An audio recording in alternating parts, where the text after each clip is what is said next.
Hi, Jeremy.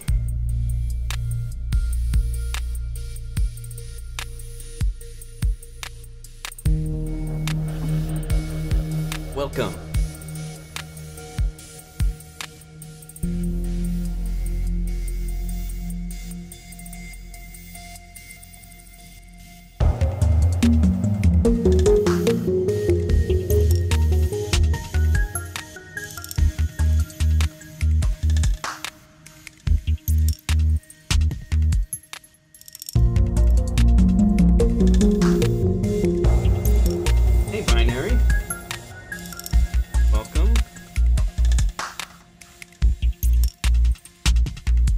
Got some cool stuff to share today.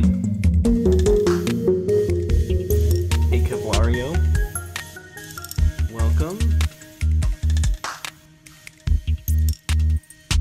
Thanks.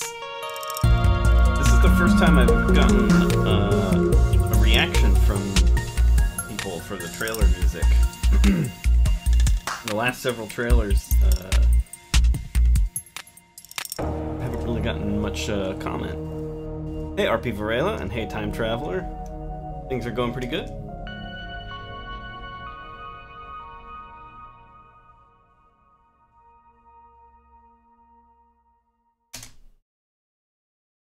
Alright, to this.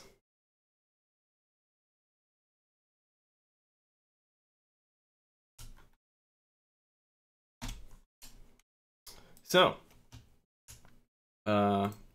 I am working on music for the jukebox today. In Below Zero, there's going to be an in-game jukebox that you can build in your base, and then you'll be able to play music on it. And the plan is to write a few music tracks that will be exclusive to the jukebox that won't play anywhere else in the game. We're not really sure how we're going to distribute those things yet. We might do something like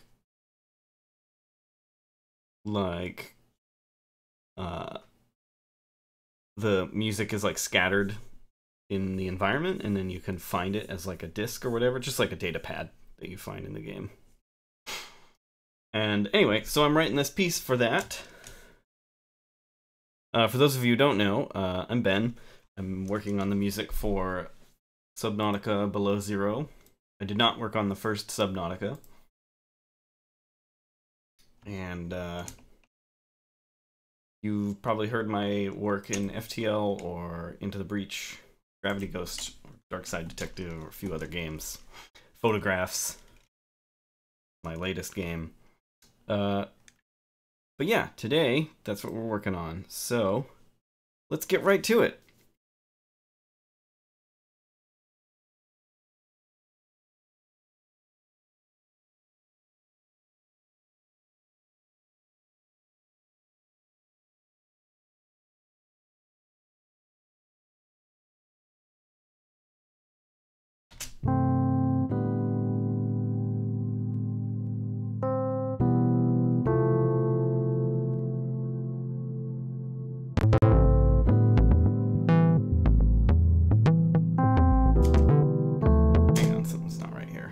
Let me fix this up here first. Get this working. Just gotta make sure everything loads properly. Sometimes it does this where it won't load all the instruments properly. And it makes for some messy synchronizing. Hi, yay. Yay for nuke. Alright, let's try this again. So Below Zero is sort of... It's kind of like an expansion. It's not a full sequel, but it is standalone. You can buy it as though it were a sequel. Hi, Delta. Alright, here we go.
I don't know what's going on, but my audio keeps failing.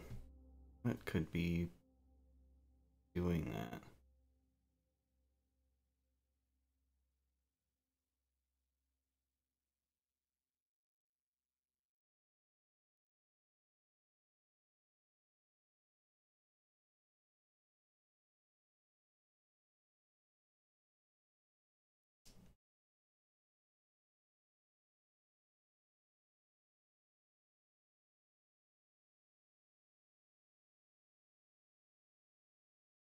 Well, I don't know what it is, but we're just gonna move on.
After this, just kind of repeats this for a while.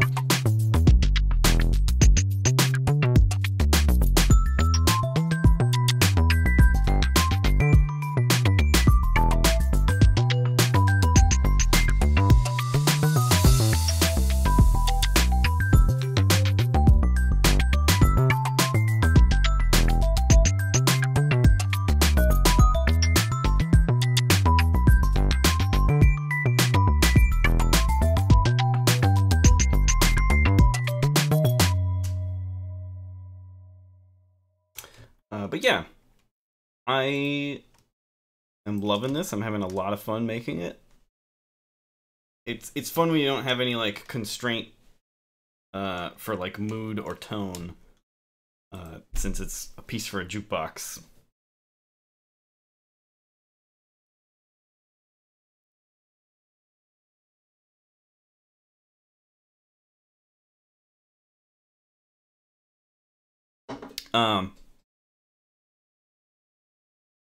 Time Traveler asks, will Subnautica get a small update for the new UI system for crafting? It works really well. I think the plan is yes, that there will be some updates for the UI. And probably bug fixing, I assume, for the original game. I particularly like pinning crafting recipes. Man, does that help a lot. Because the amount of time I've spent stopping what I'm doing to pull up the crafting menu to check again what it was that I was trying to gather up to craft, like, just so often. So the that menu, the pinning the things, is like the best innovation in the game. It's great. Salty Boy asks, what will this track be used for? This will be a special track for the in-game jukebox that you can build in your base. Where I'm writing a few, I hope to write 3 special pieces that are just for the jukebox and are no other place in the game. And this is going to be one of them.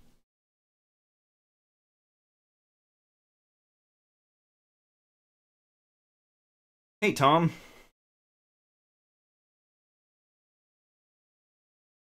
Yeah, what I would end up doing is I would just, in the previous game, I would just like have my phone with me and I would either take a picture of the recipe on the screen and just have it in front of me, or I'd just write it down or something. Will the tracks vary in musical style, or will they follow a specific genre? I don't know. I kind of want there to be a good variety in the 3 pieces. But I don't have a plan really so much yet. I will see as I go, I guess. It would be kind of cool to have different genres.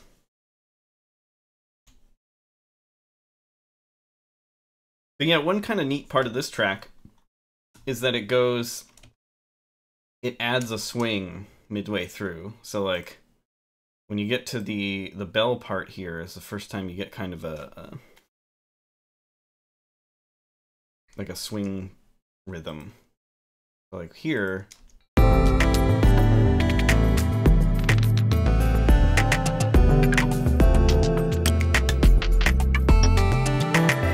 So that sort of like follows a pretty rigid rhythm, but then you hear the bells here, and they add like a slight swing to it, and then by the time you get here,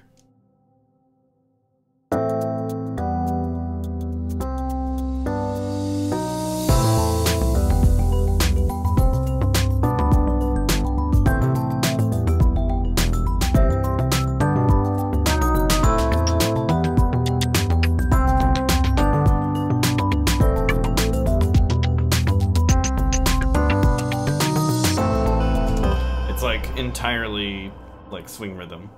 Time Traveler asks, would you consider a horror track for the jukebox? I guess not. I was more thinking of the jukebox as something that like is playing like pop music from that like in universe.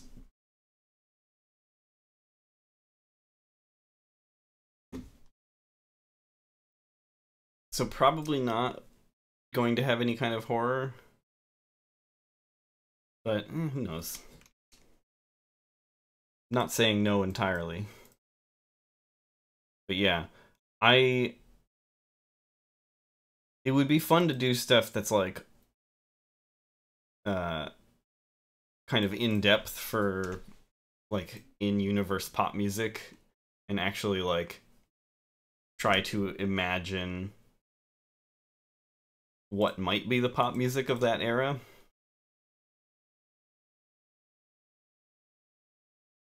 But that might be more time and effort than I want to put in when I'm also doing the rest of the soundtrack. We'll see.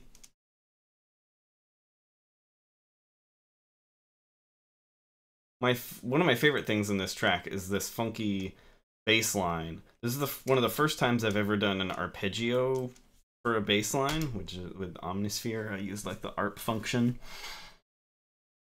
And then I just drop chords in and let it play that. And built this bass line thing.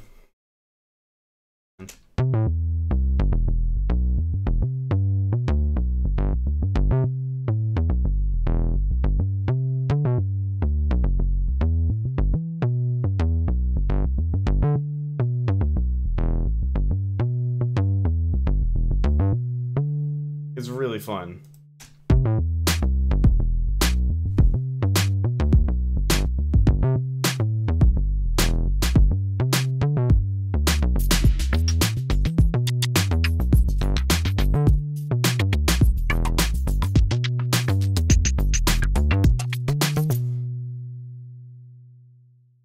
Or if you add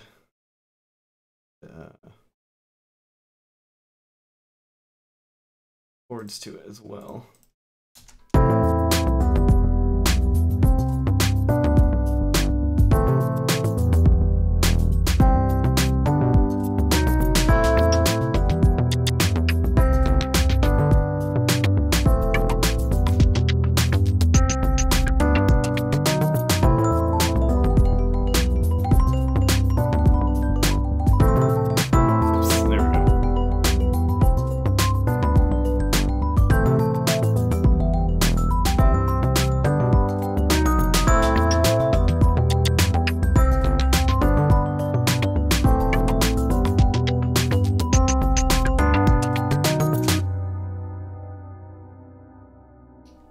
Yeah, I feel like that bass line adds a lot, and so I will probably be trying more of that in the future, like using an arpeggiator for a bass line.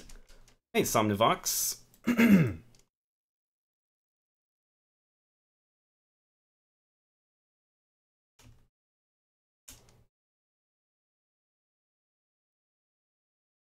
So I'm also adding, and again, like I said, I don't really have a plan yet. So I'm also adding instruments that are found elsewhere in the soundtrack. And that does kind of like, I don't know if that breaks the sort of immersion factor of having pop music from in-universe playing on the jukebox that also matches the soundtrack itself in instrumentation. I don't know yet. I haven't really decided whether how far I'm gonna go with that. But yeah, there's like the bells that you hear all over the soundtrack.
Yeah, I've had endless fun with this this track in the last several days of just like trying out different combinations of instruments and hearing how it sounds. It's just really fun.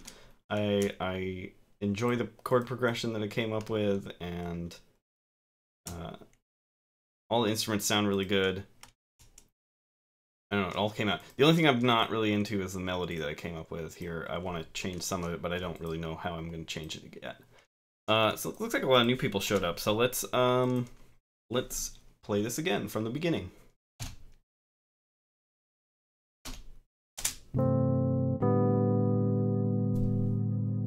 This is for the in-game jukebox in Below Zero.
Hey, Recursion!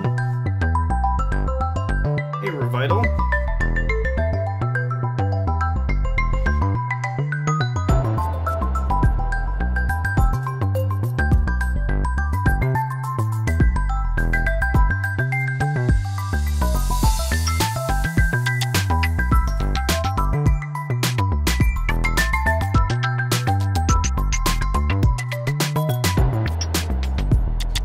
And this is all just, I haven't really made anything for this part yet.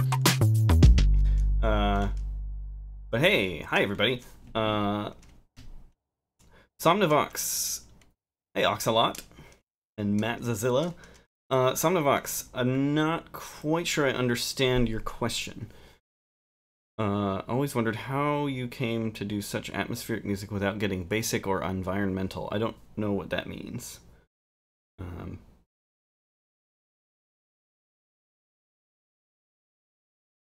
Hi, Virtual Viper. So yeah, for everybody new just entering, I'm working on music for Subnautica Below Zero. This is a track for the Ingame Jukebox.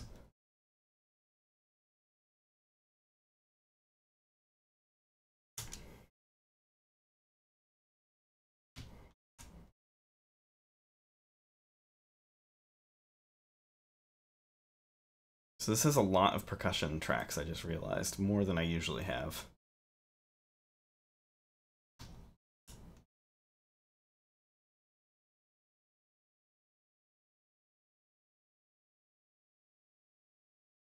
How's it going, Recursion? What have you been up to? We actually have a moderator here for once.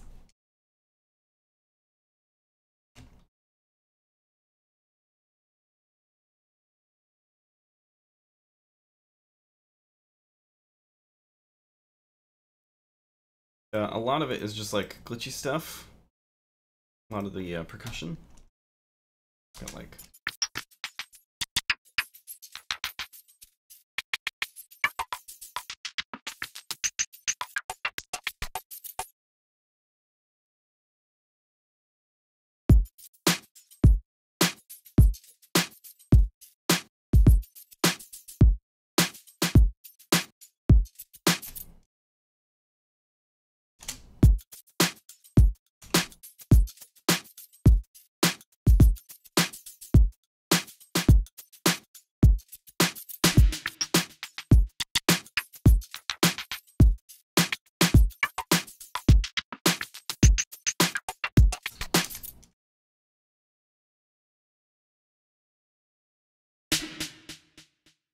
What was it supposed to be there? I don't know where that came from.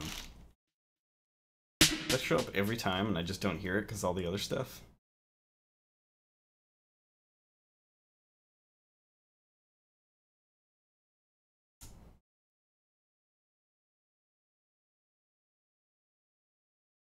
Nope, it's just unique to that one piece. I don't know where that came from.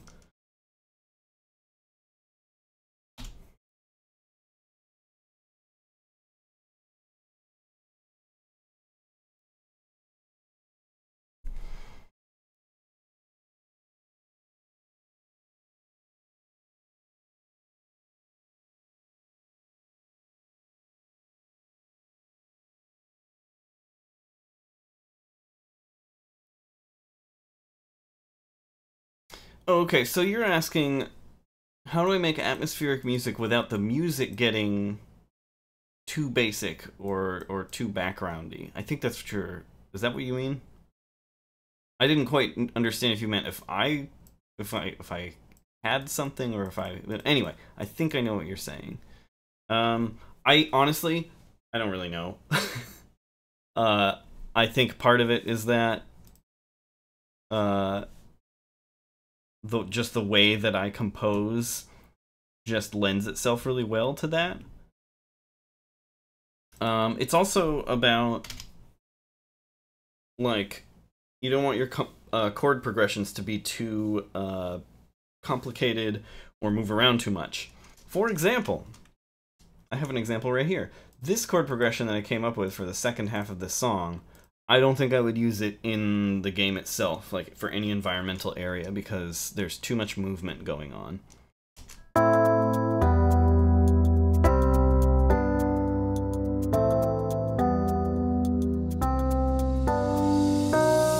Like, it even has at the very end there a chord that's outside of the scale to add tension.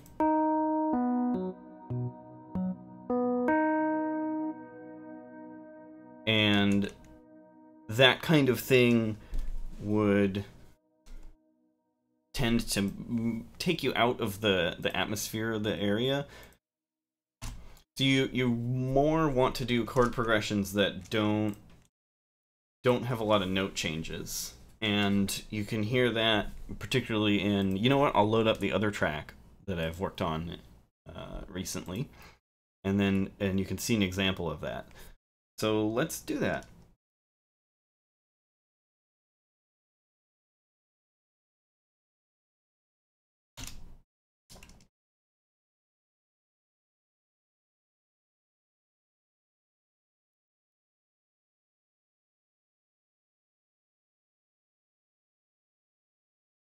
All right, closing this. This might take a while.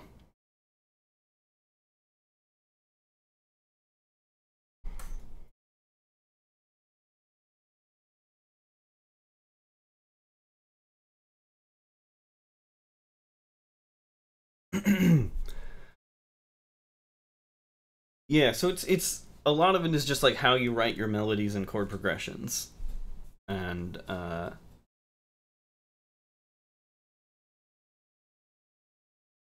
you generally want melodies to not be too complicated either.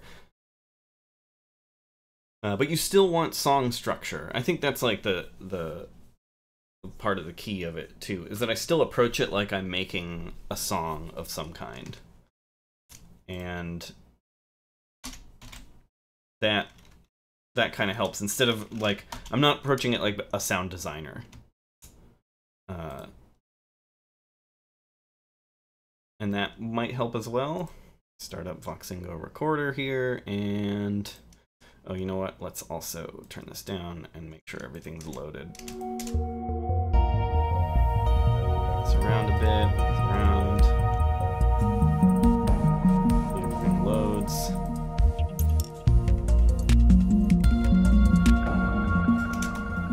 Okay. Alright, so here, I'm going to combine all these. You can see them all at once.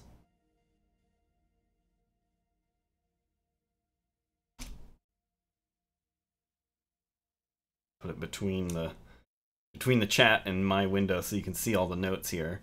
So this has a little bit of upward movement, but also each chord has only like one note different from the last one. You can see here, this note moves down. Oh, whoops, I gotta... Whoa, I don't even know what I just hit there.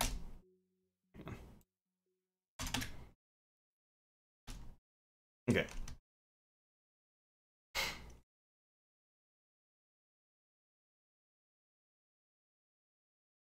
So like, each note from from each chord moves just one note, or sorry, let me try that again. Language is really hard when you're also trying to work with music stuff for some reason. Anyway, each chord has just one note different from the chord before it.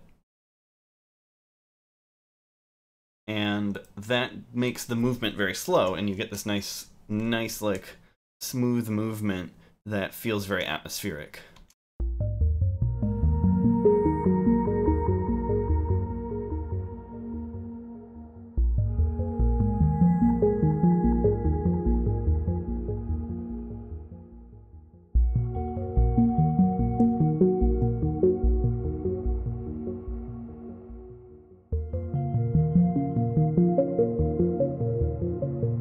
And that helps give it this nice like tone and atmosphere, but it's still musical.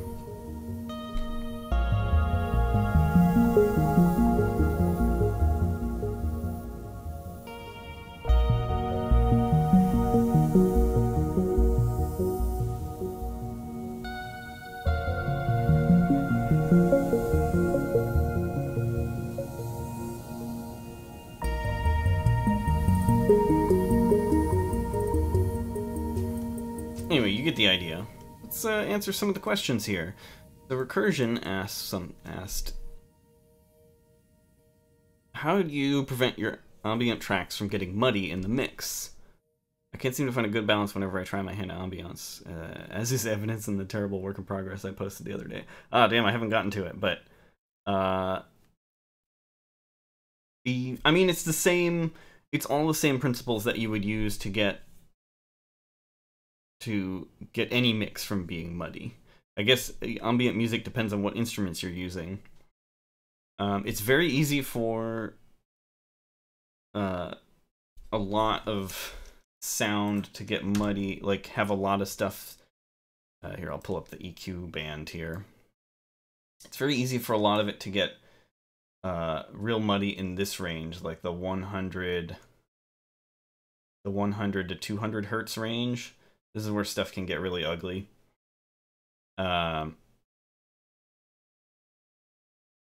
So you still, when you're making an ambient track, you still have to think about filling the frequency spectrum, just like anything else. So you still want like a bass and like a treble, things filling in those spaces, just like always. And surprisingly, a lot of like ambient sounds, if you have like some sort of lush kind of soundscape pad or whatever, you can just cut out the middle of it like this, and it will still sound really great, and it will also help your mix a lot. The things that are like most evocative, I think, in like an ambient piece are like the stuff at the high end and the stuff at the very low end. And so you can often just like chop out a lot of the middle.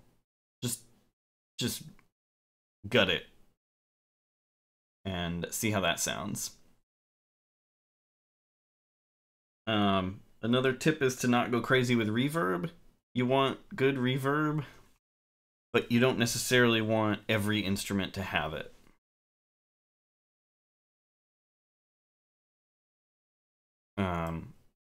Just give reverb to some of the instruments, but not the whole mix, because that'll also make it really muddy. So I hope that helps.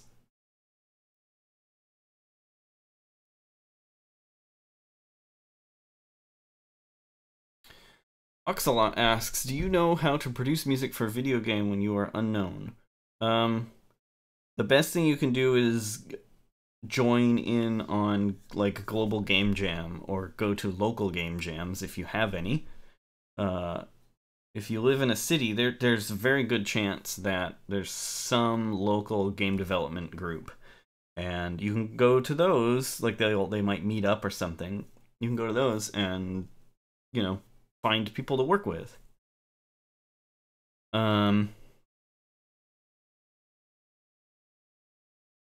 That's the best advice I can give for if you're an unknown, I think.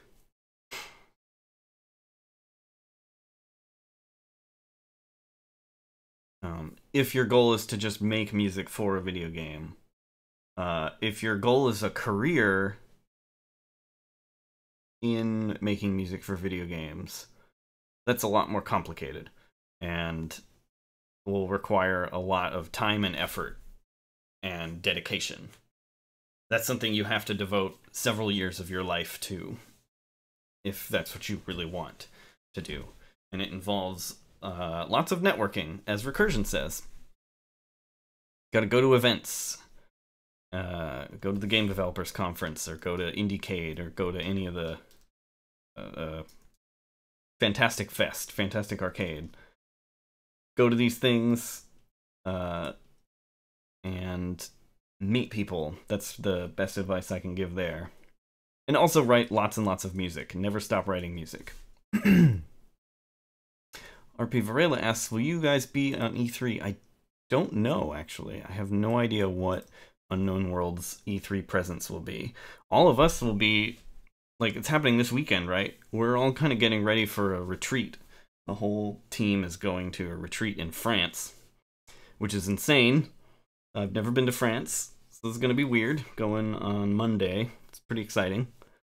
So I don't know if anyone's really going to be available to do anything at E3.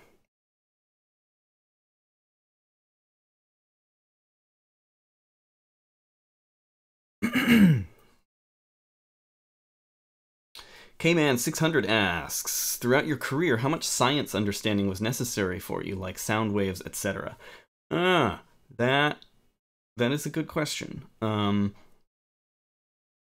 I think you could get pretty far without having any much scientific understanding about music, or sound, I guess. But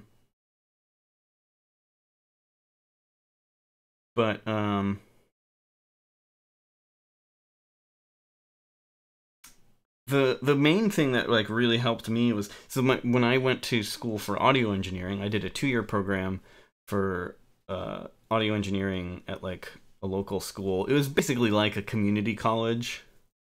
And I did this program that was audio engineering, and it was basically recording bands, like recording local bands. So we had like a recording studio, and we would record local rock bands and mix and master it. And that was sort of what we learned to do, which was very helpful, very useful. I didn't really fit in there because like all my classmates were like punk rock or classic rock fans, and I was the only person who was like, I wanna like make music for video games, and nobody really understood me. But anyway, the very first thing we learned was like how sound worked, and how ears worked, and the importance of like taking care of your ears, and how easily they can be damaged by loud sounds. And it really set me up to like take care of my ears better and wear earplugs at events and things. And that, like, I still have excellent hearing, where there are a lot of people my age, I'm 35, a lot of people my age whose hearing is just it's permanently damaged because they didn't take care of their ears when they were younger. And like that really helped. So like understanding that science was useful. In my class we did do a little bit about like electrical engineering, just a little bit. A lot of it went over my head, and I didn't retain most of it. So it wasn't like a major component of our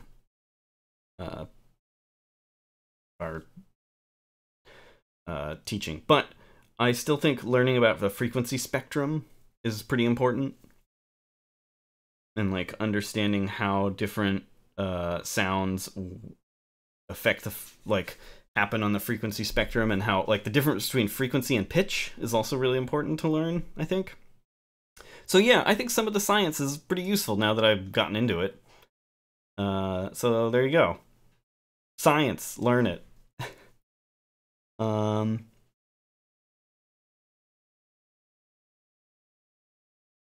Yep, Abraxas is right. We won't be at E3 because we'll all be in France. Yeah, going to France. I'm excited. And I only just learned that I'm expected to have a talk for the rest of the team. So I've got 3 days to come up with a talk to give. I might just turn it into some kind of live music thing, because I might bring all of my live music setup. What do you think of that, Abraxas? Does it sound like a cool thing? Hey, thanks, Martin.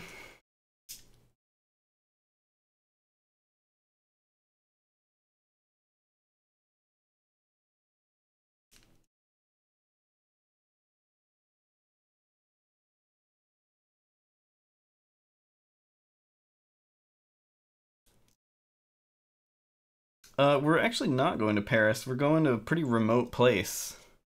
I don't remember where it is, and not gonna be mentioning it. But yeah,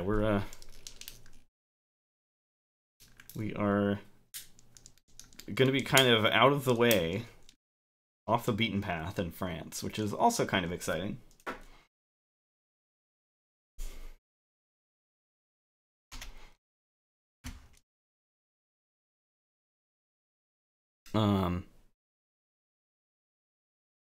Yeah, does anyone have any other questions to ask? It's always fun answering questions, so feel free to ask more. Yeah, I would say that, like, about the science,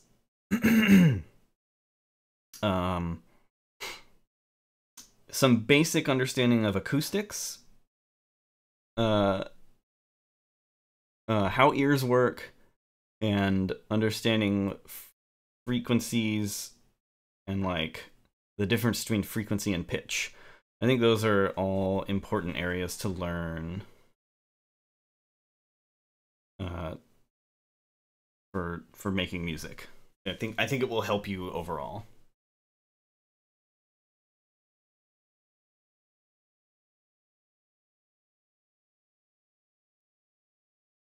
Somnivox asks about your software. Is that the default Cubase EQ you are using? And does Cubase choose the bright colors itself, or do you color your instruments and patterns? I color the instruments, but it's based on a color palette that Cubase gives me. If you click up here, you get this little window of colors, and I just sort of randomly color them, and I found that that helps me differentiate all the parts. I don't try to like come up with a theme, like a pattern or any kind of color scheme. When I do that, I find I confuse myself. So I just make sure that the things are different colors from what's around them usually. Something that's the same color, it'll be 2 copies of the same instrument, usually with slightly different settings. The EQ, yes, this is the default EQ. This is a pretty great EQ curve, huh? This is one of the things I like about Cubase, is this really advanced EQ is built right into every track. You don't need to like add it as an effect. I took that for granted when I first started using Cubase. I didn't realize that that's not something that's built into every other digital audio workstation. This is like specific to Cubase, and it has this really nice EQ. And that's sort of based on older analog mixing consoles. You know, those like when you see in photographs of like big studios and they have those giant mixing consoles. Well, at least the old analog ones, every single channel had its own little EQ strip that took up a big portion of it. And so it was just sort of like, I think, expected that every channel would have its own EQ built in. And when Cubase was made, which was like one of the very first digital audio workstations, they put in EQ for every channel.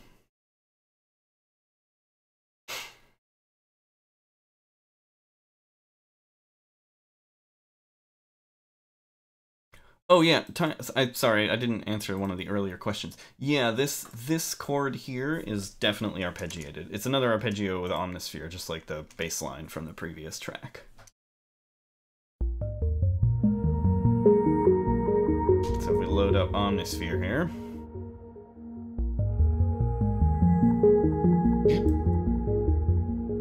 I just made this. This is like... And it goes up 3 octaves, which is why it goes. You hear it go up as it goes.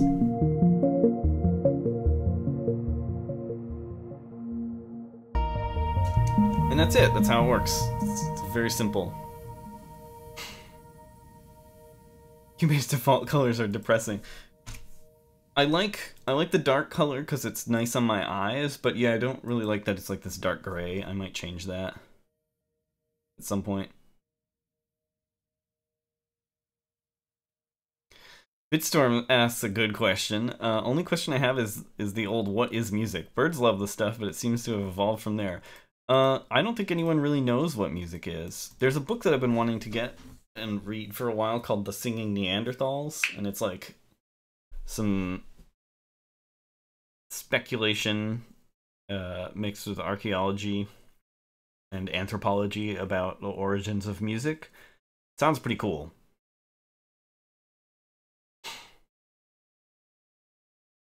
But yeah, I don't think anyone has a really good answer as to what the hell is music anyway, and why is it that we make and enjoy it.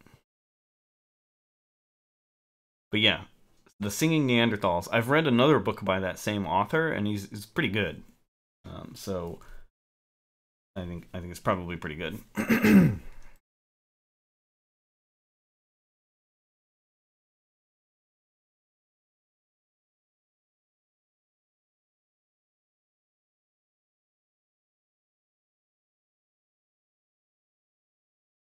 Kevlario asks, do you know of any good software or other tools that can help people learn how to compose and experiment? Music software like this is very intimidating to me when I have no musical education background. That is one of the most common questions I get, and I don't really have a good answer for it. If you have a Mac, GarageBand is great. I would look into maybe phone apps. But there isn't really a good digital audio workstation that's built for just like starting out with music, and I wish there was something better. I wish there was something available in the same sense that there is Game Maker for people who want to start out making video games, where it's like you can pretty easily learn how games are made. There's no equivalent for music, and it bothers me a lot. But yeah, the best you can do right now is just sort of dive in.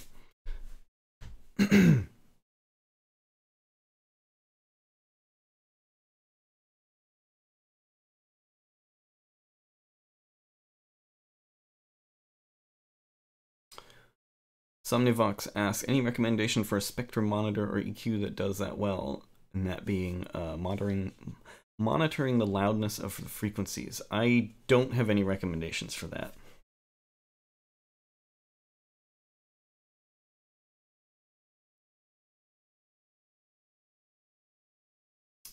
Martin asks an interesting question. Coming from the art world, people have been confused about art made digitally for a long time, thinking it is easy mode and the computer is basically making it for us. This is changing slowly and has been for a while. Have digitally made music had the same issues? I think a little bit. But the difference between making music digitally and making art digitally is you can watch an artist make digital art and it makes sense.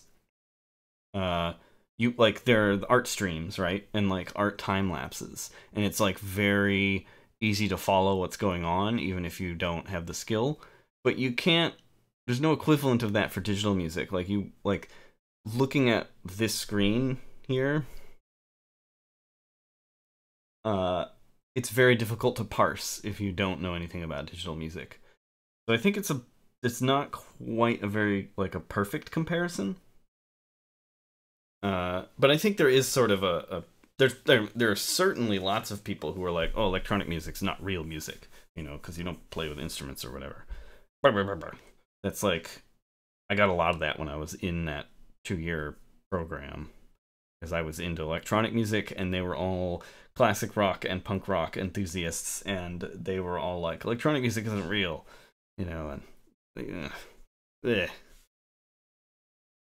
so yeah, I think there is some of that. For sure. And there will always be people like that.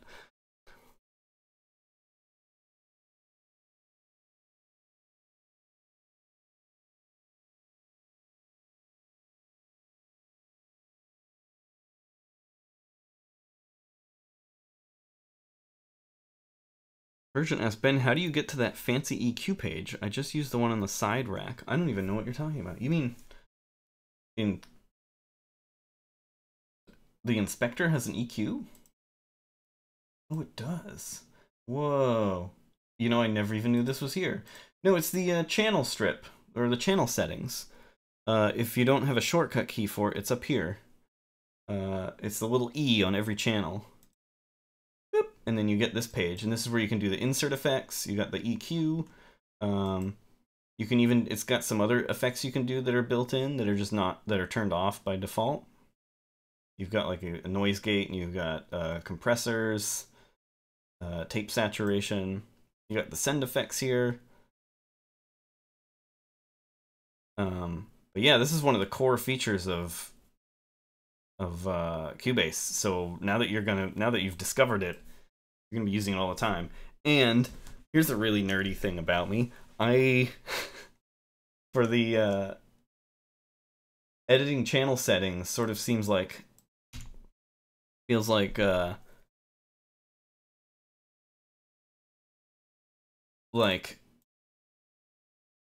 editing the fundamental properties of it. And I used to play a lot of Quake as a teenager, and so I have this sort of in my head of pressing the tilde key to edit stuff. And so when after I used Cubase for a while, I set the shortcut key to open up channel settings for whatever channel I'm on to the tilde key, and it feels so intuitive to me to do that. So if you need a shortcut key for your channel settings, I recommend tilde. It's not really being used for anything else.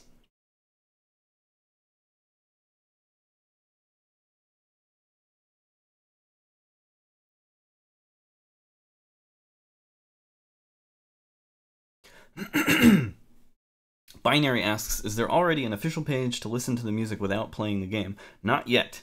I might sort of dig up my old SoundCloud and put stuff on that for now. I haven't really decided yet. There's a bit of a... It's a little different than my previous soundtracks because ownership is different. Through my contract with them, with Unknown Worlds. So, like, they technically own it, although I have, like, full control over, like, how it gets distributed to some extent. So I don't know for sure. I'm going to have to talk with the team when I'm there at the retreat.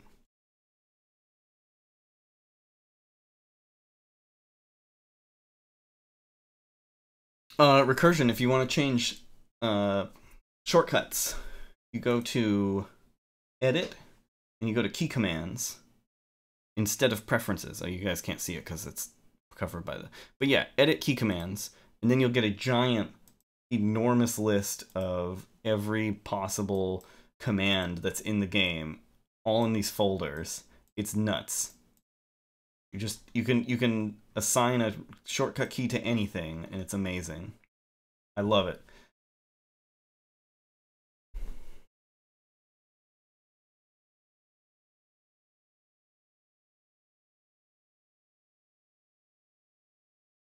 Subnautica asks, where do you see all your patterns in Cubase? You mean like the MIDI data? So like if I want to look at the MIDI data on this, in Cubase 10 anyway, you can double click on it and it loads up the editor here. And then I have all the MIDI data here with the velocity down here, or I can change that to just about anything. You have the notes here, and they're color-coded based on velocity.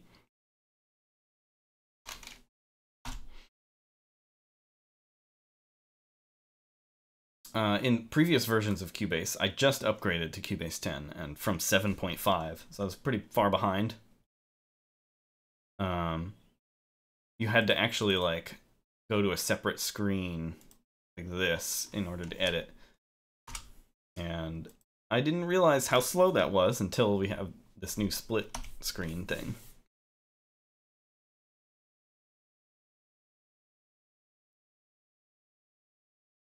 Hey Recursion, I actually really like the chord pads. It's pretty fun to play with. Chord pads is a new feature in Cubase 8, I think. But you can take any instrument, you can find different chords, and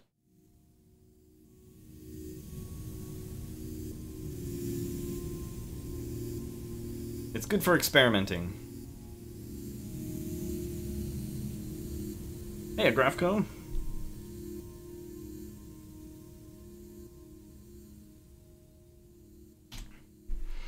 Omnivox says, but there's nothing like a browser for all these blocks in the playlist. I guess I don't know. I don't actually know what you're referring to, so it must be something in other workstations that I don't really use. There is a browser. There's a write zone here, and you can load other stuff up. Jeez, I don't even know.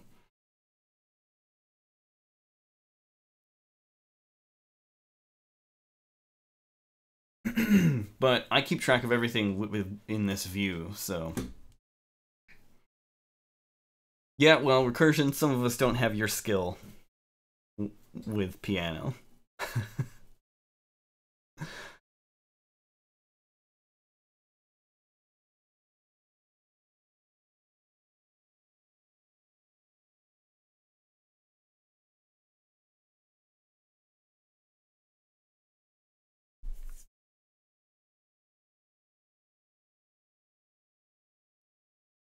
Hey, we haven't actually listened to this entire thing, so let's do that.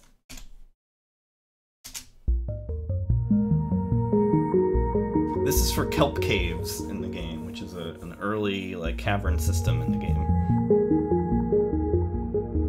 It's more confined than the other areas.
No Pity Kitty.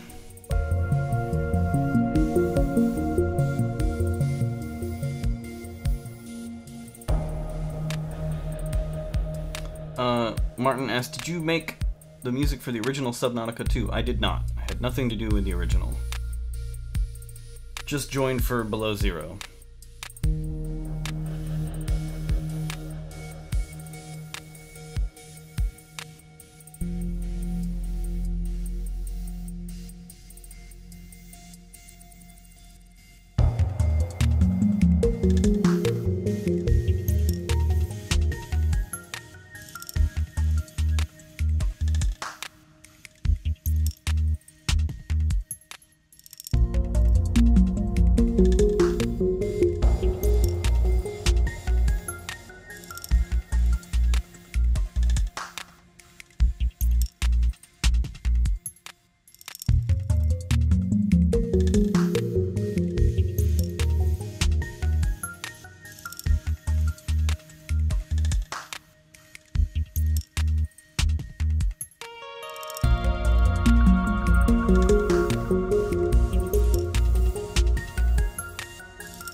Well, thanks. Glad you like it. Time Traveler asked an interesting question. If you were asked to do the original Subnautica, what would be your approach towards the game? I don't know. Because, like, a lot of what I'm writing is sort of based on my feelings from the first game. So it's like, I'm not really sure what I would do for the original. Probably something that sounds a lot like this. I think I probably... If I was approaching the soundtrack and there was no, like,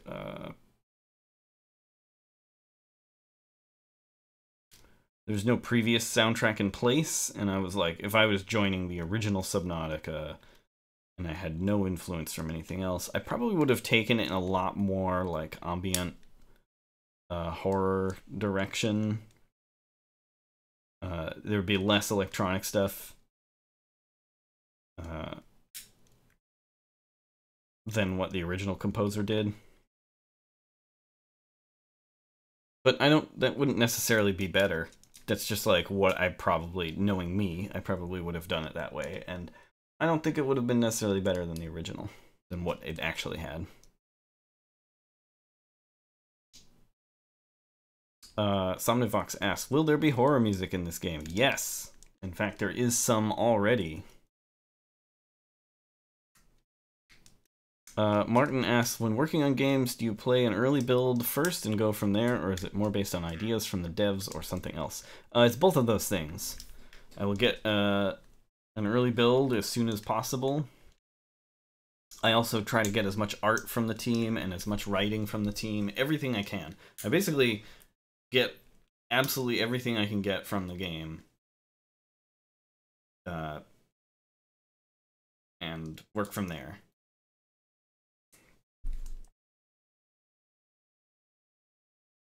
Yeah, we can. Hang on, let me get one of the creepier tracks here.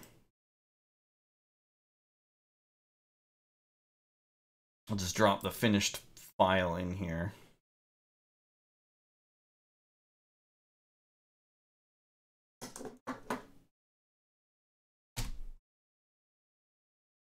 Make sure it's all working.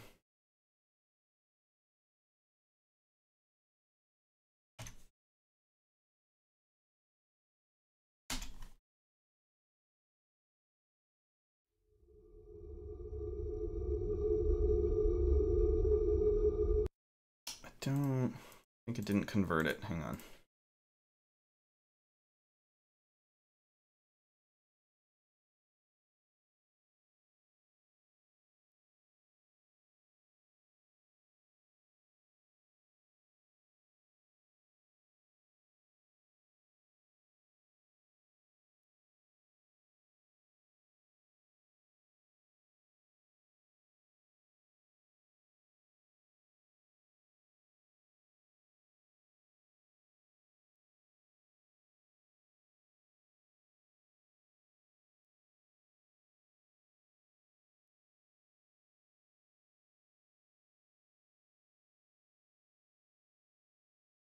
maybe I can quickly capture some audio here. I can't seem to get it to play properly in the in Cubase. I don't know why it's not converting the file, but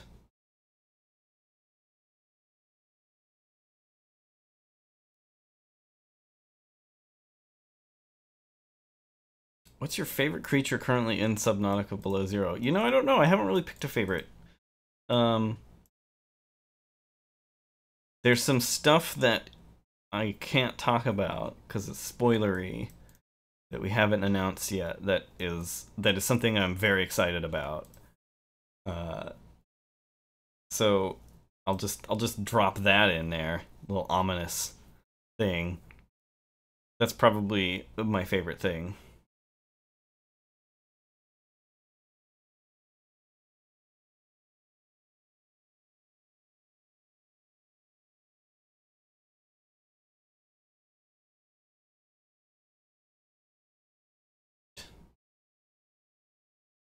Maybe I can convert it here.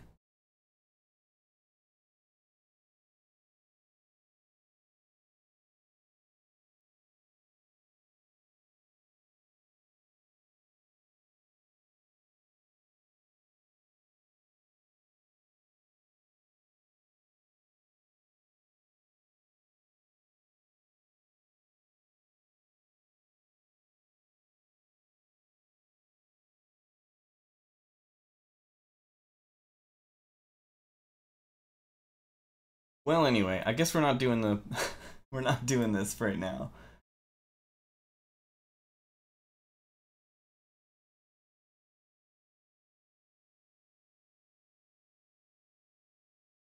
Oh, here we go. I got it. I wonder why that option doesn't show up. I loaded up the MP3 instead. So here's a horror track from... I don't really know where it's even going to go yet, but... some of you might recognize this from an earlier episode of the show.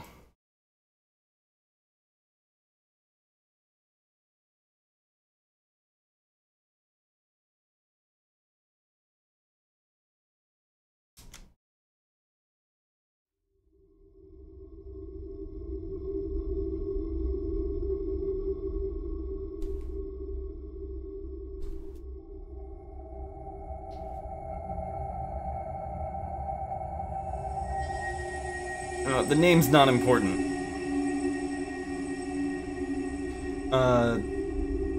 Some of what you're hearing is the water phone, which was fun to record.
So yeah, that was really fun. Don't have no idea even where it's going to be used. Like it is not in the game.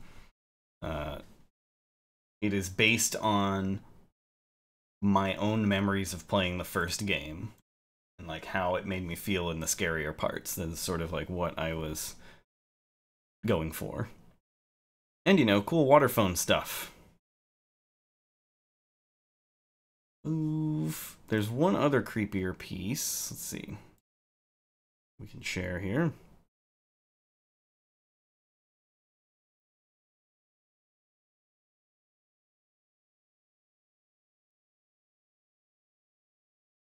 There we go.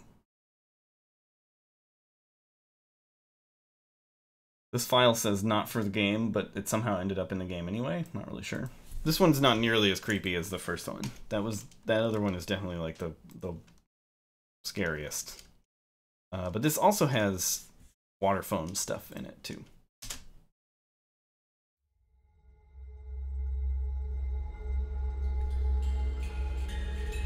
All the tapping that you hear is the water phone.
So yeah, 2 creepy pieces. I did those quite a while ago. And lately I've just been doing more melodic stuff, but I am excited to get back to doing more ambient stuff like that. Move. Alright, let's want to hear some other stuff? What else do we have?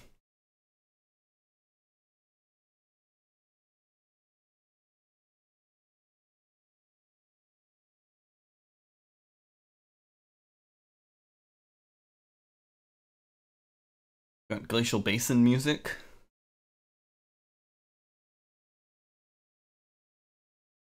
The music from the Spy Penguin trailer, which you've all heard already, I guess.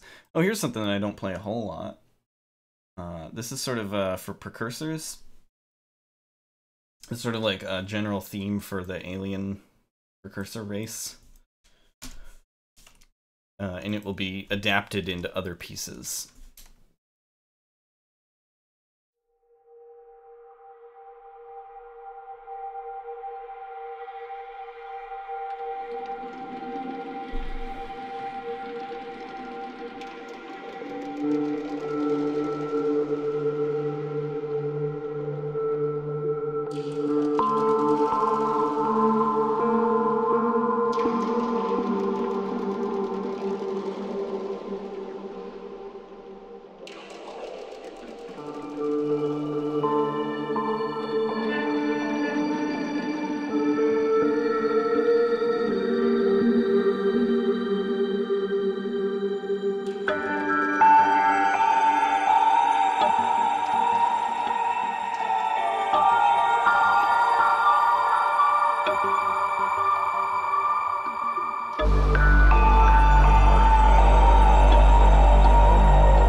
Anyway, that was really fun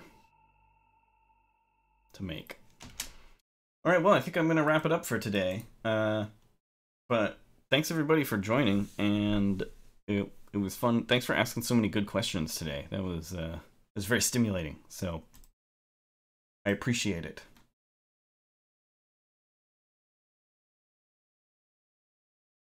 Let's load up the other piece that we were working on earlier.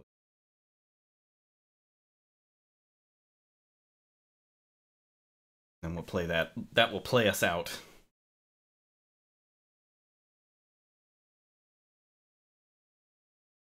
But I will be away next week. I will not be doing the show. Unless I figure out a way to do the show while I'm in France. But I don't think so. So there will be no live streams next week, unfortunately. But I'll be back after that to do the show just like always. And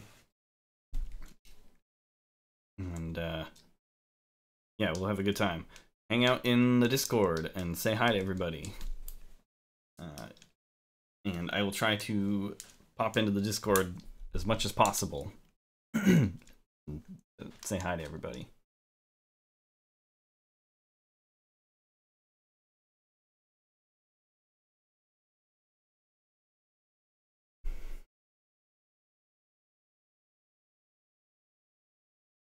But yeah, also I'm sticking to the new schedule, the Tuesdays and Fridays from now on, and I think it's much better.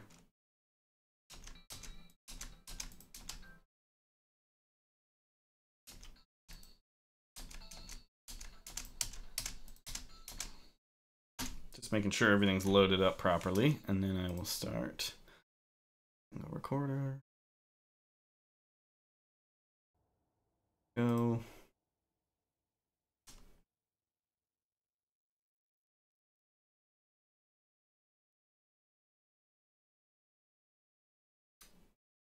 I'm sure somebody in the chat can post a link to the Discord.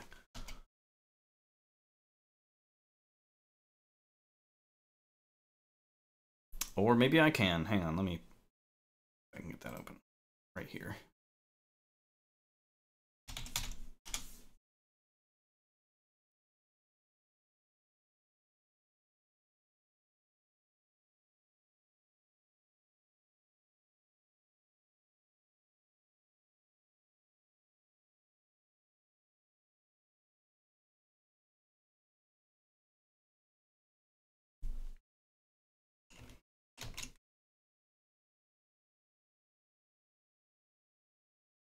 I think this is it.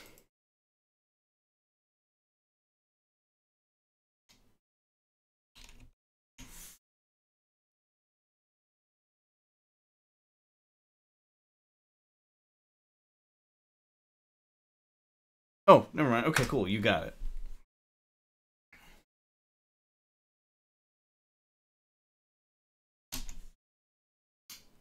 All right, well, anyway, thank you, everybody. I'll play us out with the jukebox music. And I will see you in 2 weeks, week after next. So thank you, everybody.